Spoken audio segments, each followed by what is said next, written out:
عاوز تعرف ازاي توزع اغنيتك من غير ما تعتمد على حد؟ عاوز تعرف ازاي المحترفين بيوزعوا الاغنية بتاعتهم؟ عاوز اغنيتك توصل لناس كتير ويحبوها ويبقوا مبسوطين جدا وهم بيسمعوها؟ ما تقلقش، حلك عندي. يلا بينا نخش على الحلقة بس بعد الفصل الموسيقي.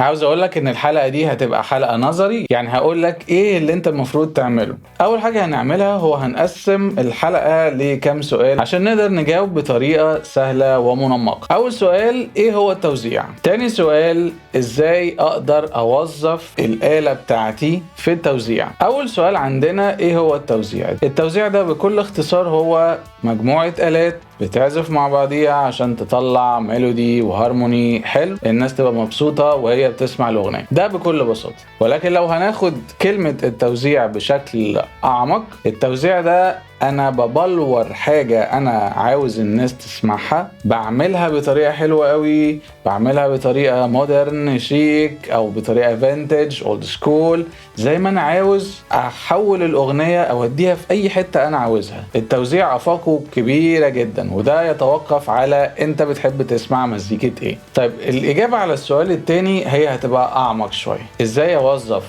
الآلة بتاعتي أو مثلا لو أنا بغني في توزيع.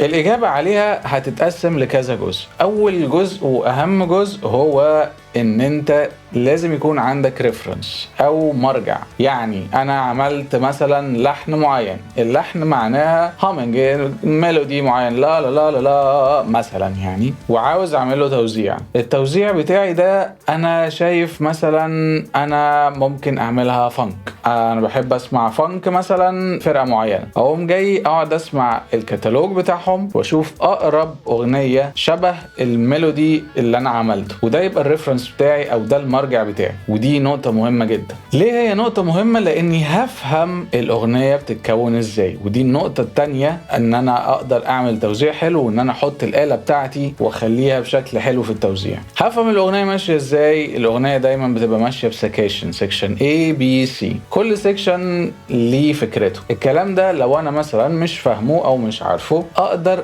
ارجع للمرجع بتاعي وافهم السكشن ده ايه، واول ما احس ان في شويه تغييرات ده كده يبقى سكشن بي، ده في شويه تغييرات تاني ده سكشن سي، وهكذا. ولما انا اقعد افصص الحاجات دي بالشكل ده هتسهل عليا جدا ان انا ابني الاغنيه بتاعتي. ممكن تبنيها على نفس الكوردات بتاعتهم، ممكن تبنيها على كوردات تانية مختلفة، مش مشكله، بس المهم يكون عندك مرجع بترجع له دايما على حسب السكشنز اللي الاغنيه الريفرنس بتاعك ماشيه بيها. حاجه تانية برضو من الحاجات المهمه ان الريفرنس لما بتسمعه بيبقى فيه حته اسمها الهوك. الهوك بتاع التراك ده عباره عن ايه؟ الحتة اللي بتتكرر كتير بيخليها هي دي احسن حتة في التراك، هو ده الهوك. معظم الهوكات في الاغاني عامة بتبقى الكورس بص تلاقي فيه آلات كتير دخلت ليفت ورايت، ابتدى يخش الغنى، ابتدى يبقى دبل لايرز او لاينات درامز بتختلف، ده علشان هي دي الحتة البونبوناية بتاعت الأغنية. فركز قوي على الهوك وشوف بتتعمل ازاي، وحاول بقدر الإمكان تقلد اللي انت بتسمعه. الحاجة التانية من اللي انت تستفاد منها لما تجيب أغنية كريفرنس، هتتعلم الخامات بتاعت الصوت جاية ازاي. عاوز اقولك ان انا عملت حلقة، ودي حلقة هتفيدك جدا في التوزيع، وهي اسمها فك شفرة الأغاني. هسيب لك لينك في الديسكريبشن او هيظهر لك هنا، تقدر تشوف الحلقة ديت. فصصت الأغنية جت ازاي والكوردات بتاعت الأغنية، وجبت خامات الصوت وعملتها هي بالظبط. من خلال ان انا عملت كده اقدر اغير شوية حاجات،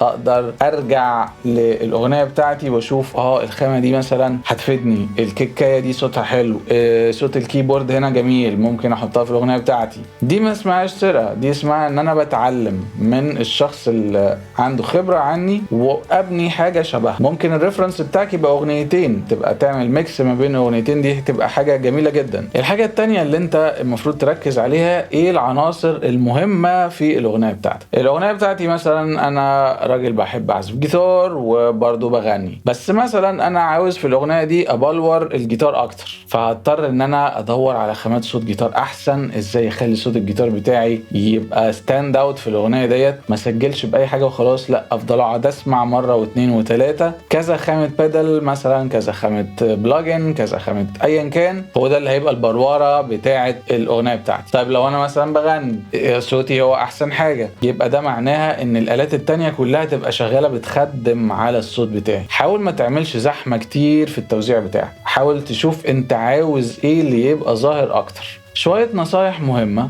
هقدر اقول لك عليها من خلال تجربتي ككفر ارتست او اوريجينال ارتست. لما تيجي تالف اغنيه حاول بقدر الامكان تشوف الخامات بتاعه الصوت بتاعتك الاول قبل ما تسجل، لان انت ممكن بعد ما تسجل تلاقيها عامله مشكله في الدرامز، عامله مشكله مع الكيبورد، عامله مشكله في حاجات كتيره كميكس وكماسترنج، والناس طبعا اللي بتتابعني ميكسنج وماسترنج هيستفادوا جدا من النقطه دي. النقطه الثانيه والاهم، ما تحشيش الات وخلاص. لو في عندك الات بتعزف في نفس الطبقه الصوتيه ونفس الجمل اللحنيه هتعمل لك زحمه على الفاضي. بالعكس حاول تدور على الهارموني المناسب، ان تخلي مثلا جيتارين يعزفوا في نفس الوقت بس باشكال مختلفه، حتى ممكن يكونوا نفس الكورز، بس ممكن مثلا مره سترامينج، ممكن مثلا بروكن كورد، ممكن مثلا جاست ميلودي هارموني نغمه واحده، بس ما يعزفوش حاجات نفس الحاجة هي في نفس الوقت. ده هيأذيك جدا في الميكسنج، ولما تيجي تحط انت، طبعا انا حطيت الجيتارات الكتير دي لازم اطلعها. اما بالنسبة للناس اللي هي بعد ما سجلت وبتبعت